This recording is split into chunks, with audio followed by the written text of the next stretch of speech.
नमस्कार, मैं हूं दीप्ति शर्मा और आप सभी का स्वागत करती हूं आध्यात्म में आधुनिकता से सत्य की ओर।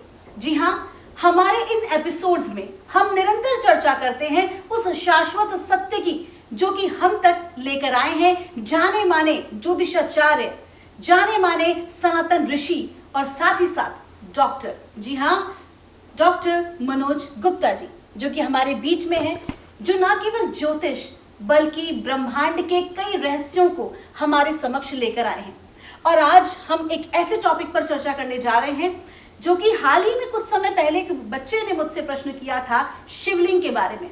तो सर, हम भगवान शिव की उपासना करते हैं, पूजा करते हैं, जिसका सबसे मुख्य प्रतीक है शिवलिंग। उनका अभिषेक करना, उन्हें प्रसन्न करना, कहा जाता है कि शिवलिंग के अभिषेक से महादेव बहुत जल्द प्रसन्न हो जाते हैं। Sir, what is the concept behind Shivling? देखिए, शिवलिंग अपने आप में एक बहुत बड़ा रहस्य अपने ऊपर समाये हुए है, अपने अंदर समाये हुए है जी। अगर मैं आपसे कहूँ इस धरती का बीज है शिवलिंग, तो ये गलत नहीं होगा। क्या बात है। जैसे किसी चीज की उत्पत्ति के लिए किसी बीज का होना अनिवार्य है, उसी तरह से इस धरती की उत्पत्ति के लिए शिवलिंग वो बीज है जिससे इस धरती की उत्पत्ति हुई है। समस्त ऊर्जाओं का केंद्र शिवलिंग है। हमारे कॉन्सेप्ट के अंदर, हमारे अध्यात्म के कॉन्सेप्ट के अंदर ब्रह्मा विष्णु महेश त्रिदेवों की रचना की गई है जी। नंबर 1, नंबर 2, नंबर 3, यानी ब्रह्मांड का पहला आयाम, ब्रह्मांड का दूसरा आयाम, ब्रह्मांड का तीसरा आयाम। इन 3 आयामों को जो संचालित करते हैं वो हैं ब्रह्मा जी। इसीलिए उन्हें सृष्टि का रचयिता कहा गया। पहला आयाम अर्थात आत्मा जी। सूर्य, ग्रहों में सूर्य वैसे आत्मा। दूसरा हमारा मन चंद्रमा, और वैसे अगर ग्रहों में देखेंगे तो चंद्रमा है, वैसे हमारा मन है, ये वायु है, गति है जी। नंबर 3 आती है धरती, मंगल तत्व। इन तीनों का संचालन ब्रह्मा जी करते हैं, इसीलिए उन्हें इस सृष्टि का रचयिता कहा गया है। उसके बाद नंबर 4, नंबर 5 और नंबर 6, इन 3 को जो संचालित करते हैं वो है भगवान विष्णु, भगवान नारायण भी कह सकते हैं आप उनको, वो क्षीर सागर में है जी।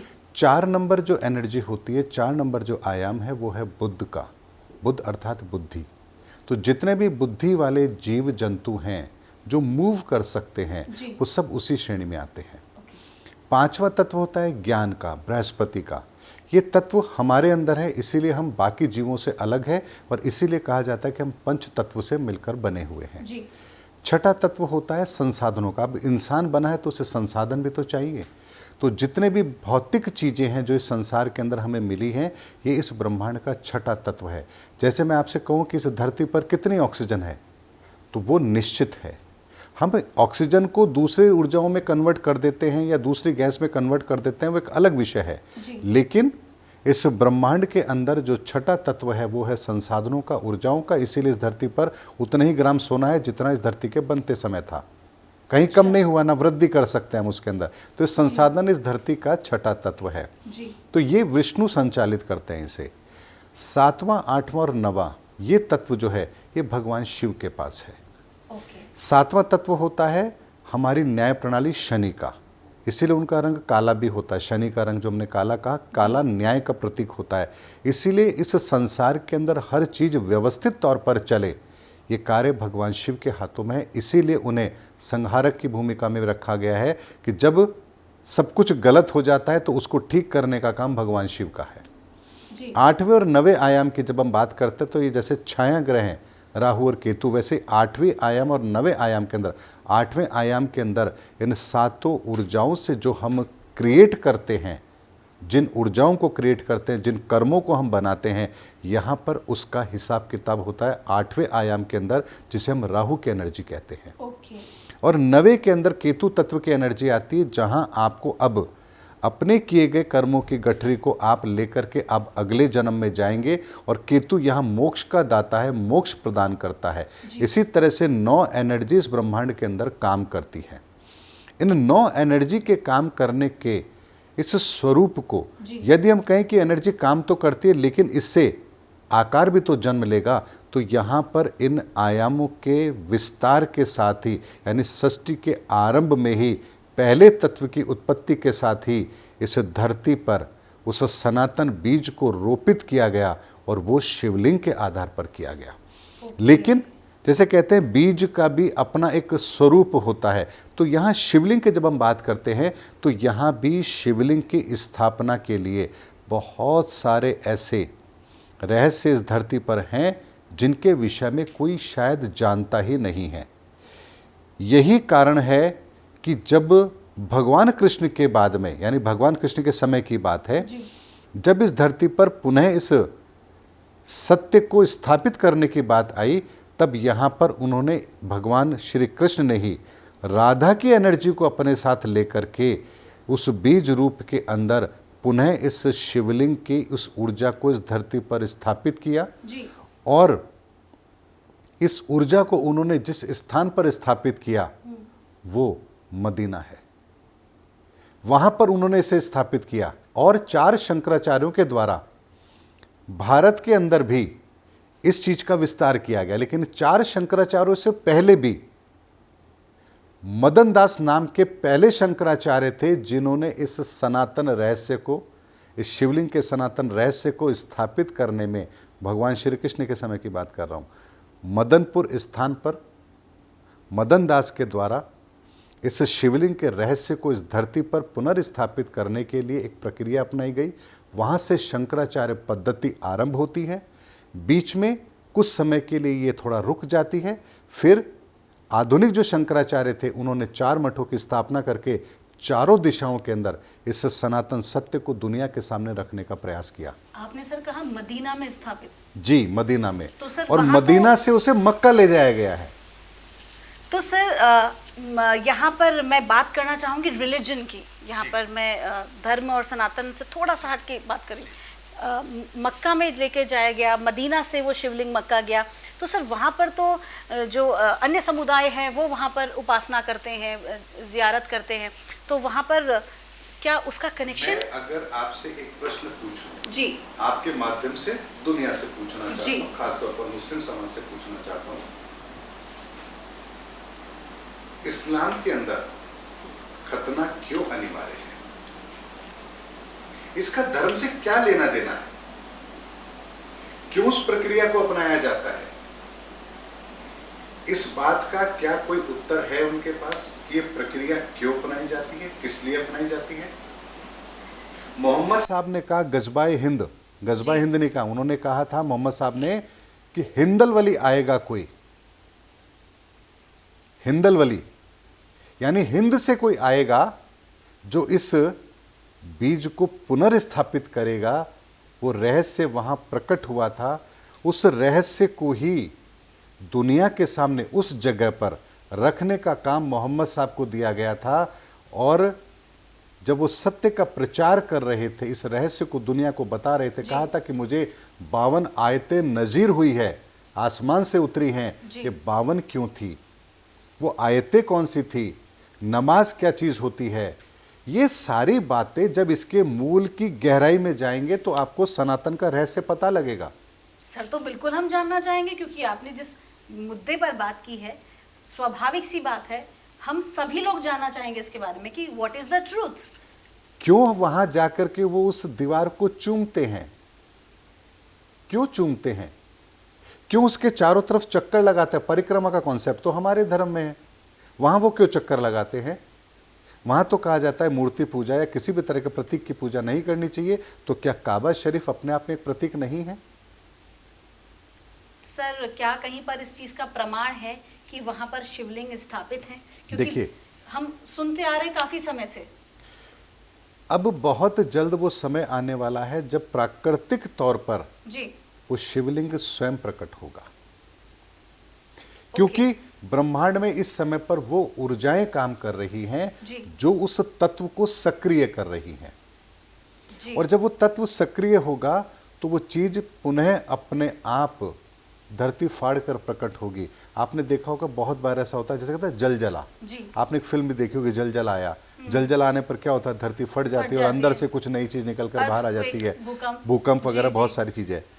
विज्ञान ये कह रहा है कि बहुत कम समय बचा है इस धरती के अंदर, जब दुनिया के बहुत सारे शहर जो समुद्र के किनारे वो डूब जाएंगे। सर हो ही रहा है ना, ये कितने हो ही आए रहा है, दिन ये हो ही भूकंप रहा आ है। रहे हैं। ये परिवर्तन क्यों हो रहा है, वर्तमान में ही क्यों हो रहा है, एक्स मुस्लिम कम्युनिटी क्यों खड़ी हो रही है, वो क्यों प्रश्न चिन्ह लगा रही है कि कुरान में कहा गया 7 तरह की आग, 7 तरह का पानी, 7 तरह की मिट्टी और ये 7 तरह की हवा, इन 7 चीज़ों को लेकर के 7 चीज़ों को लेकर के इंसान बना। ये 7 ही क्यों हैं, ये 7 कौन सी हैं? आग ली, मिट्टी ली, पानी ली, हवा है, ये 4 चीज़ें ली उन्होंने, मिट्टी लिया, पानी लिया, हवा ली और आग ली जी। इन 4 चीज़ों को 7 तरह की लेकर के इंसान बनाया। ये तत्व ज्ञान है। अब तत्व ज्ञान क्या है, इसको समझने के लिए आपको गीता पर आना पड़ेगा।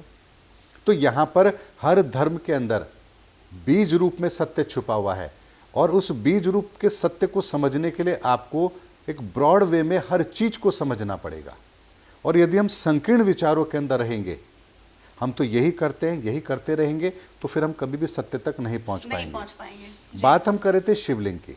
शिवलिंग के रहस्य के अंदर भी मैं आपको बताता हूं कि वैदिक समय पर अगर हम बात करें जी। तो आप देखिए जितने भी पुराने शिवलिंग आपको मिलेंगे गुफाओं में, कंदराओं में, वहां केवल आपको शिवलिंग ही मिलेगा। वहां ना आपको गणेश जी मिलेंगे, ना वहां पार्वती मिलेंगी, ना कोई कार्तिकेय मिलेंगे, कोई शिव परिवार नहीं मिलेगा, केवल शिव मिलेंगे जी। शिवलिंग मिलेगा, योनि पे स्थापित होता हुआ शिवलिंग मिलेगा आपको। वो ऐसा क्यों है वहां पर? सर एक बात बताइए, बहुत सारे लोग कहते हैं कि जो शिवलिंग है वो वास्तविकता में लिंग और योनि है, और कुछ लोग कहते हैं कि ऐसा नहीं है, वो केवल एक प्रतीक मात्र है। सो बहुत सारी चर्चाएं हैं इस विषय के ऊपर, आप क्या कहना चाहेंगे? वो लिंग और योनि ही है जी, वो कोई दूसरा स्वरूप नहीं है। तो यानी कि हमारे सनातन में उसकी उपासना करी जा रही है। वो बहुत बड़ा रहस्य अपने अंदर समाये हुए है। मैंने कहा धरती का बीज है जी। आप देखिए, एक नेगेटिव एनर्जी होती है, एक पॉजिटिव एनर्जी होती है जी। प्लस माइनस की हम बात करते हैं। जब तक इन दो ऊर्जाओं का संगम नहीं होगा, ऊर्जा का रूपांतरण नहीं होगा जी। इसीलिए आप देखिए हमारे त्रिदेव के साथ में त्रिदेवियां हैं। क्यों हैं जी?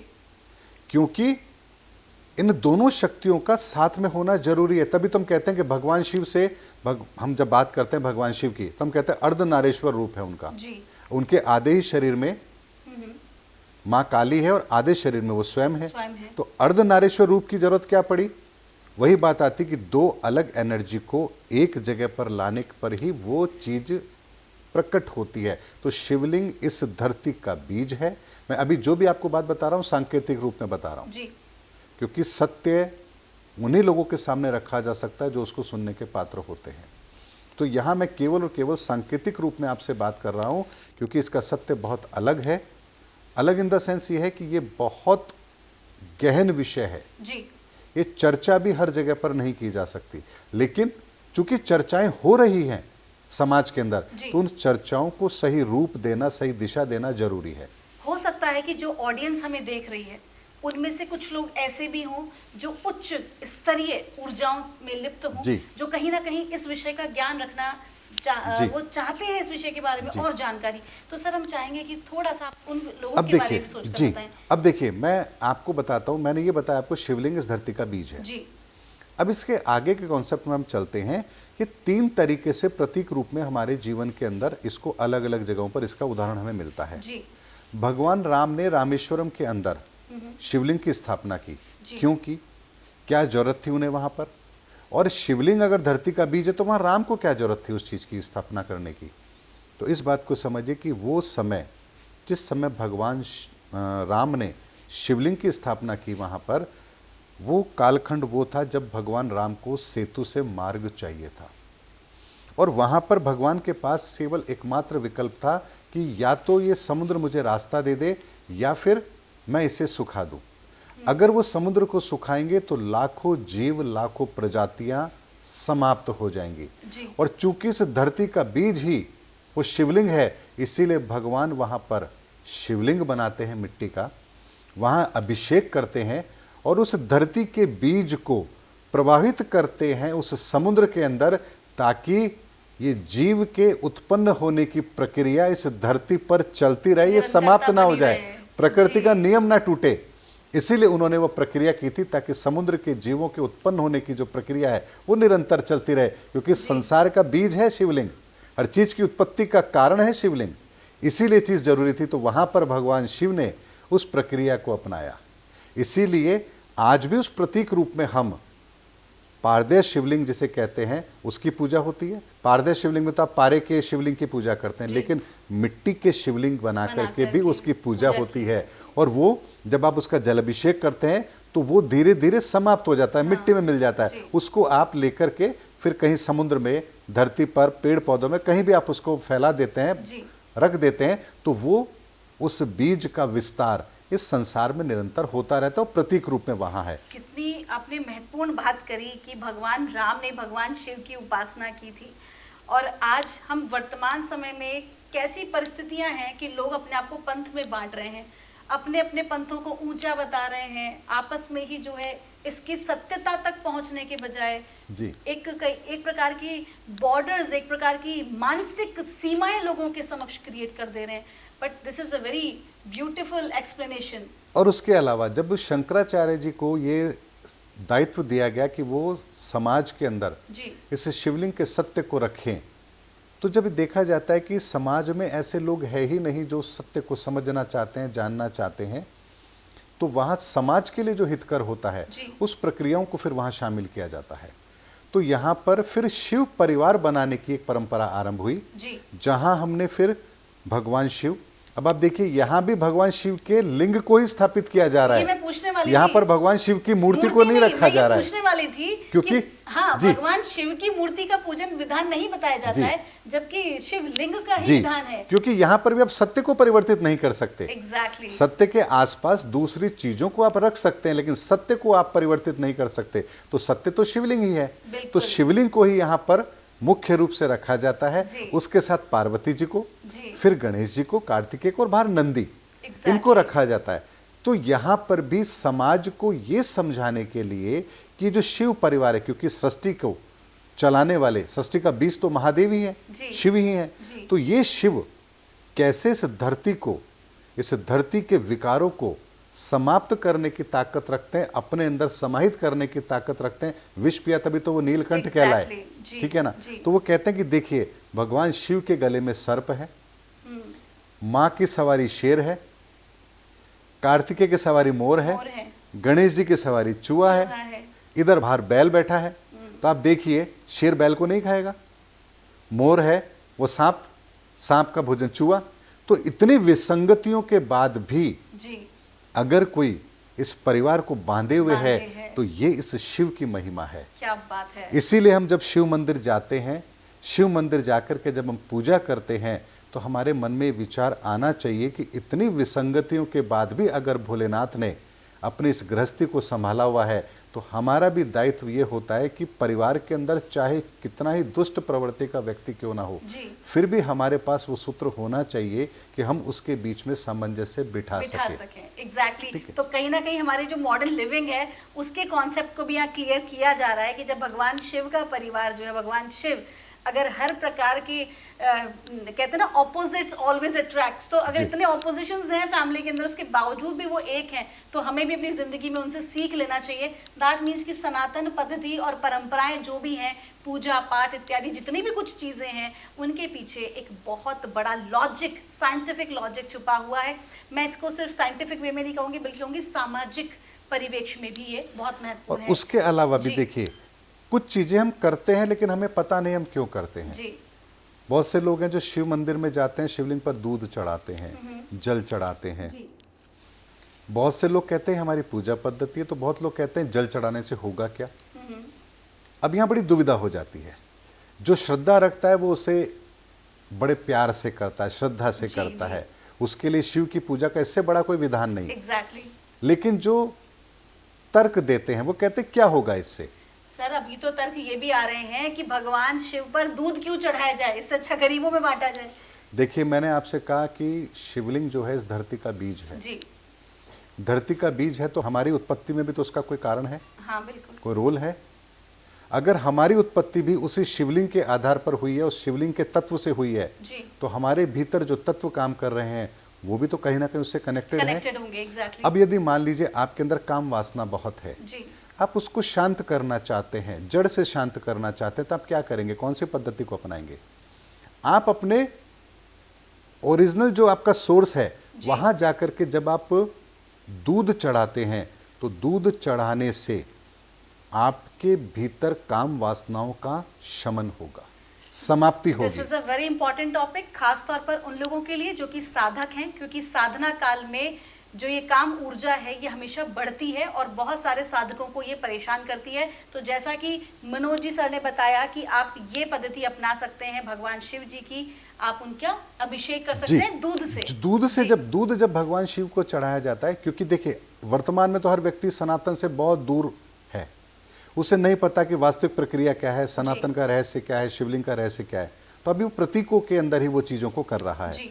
तो यहाँ पर दूध चढ़ाने का मतलब होता है कि आप अपनी काम वासना पर विजय प्राप्त करना चाहते हैं, भोलेनाथ से प्रार्थना करना चाहते हैं, भोलेनाथ ऐसी कृपा करे मेरे अंदर भी उस तत्व को इस तरह से बैलेंस करे कि मैं अपनी काम वासनाओं पर विजय प्राप्त कर जी। सकूं।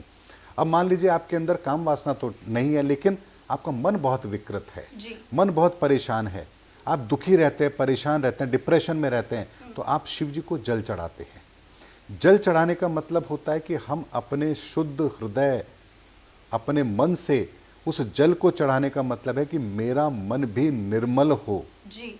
प्रतीक रूप में हम वहां जाकर के इन चीजों को चढ़ा करके अपने ही भीतर उस ऊर्जा को संतुलित करने का कार्य करते हैं।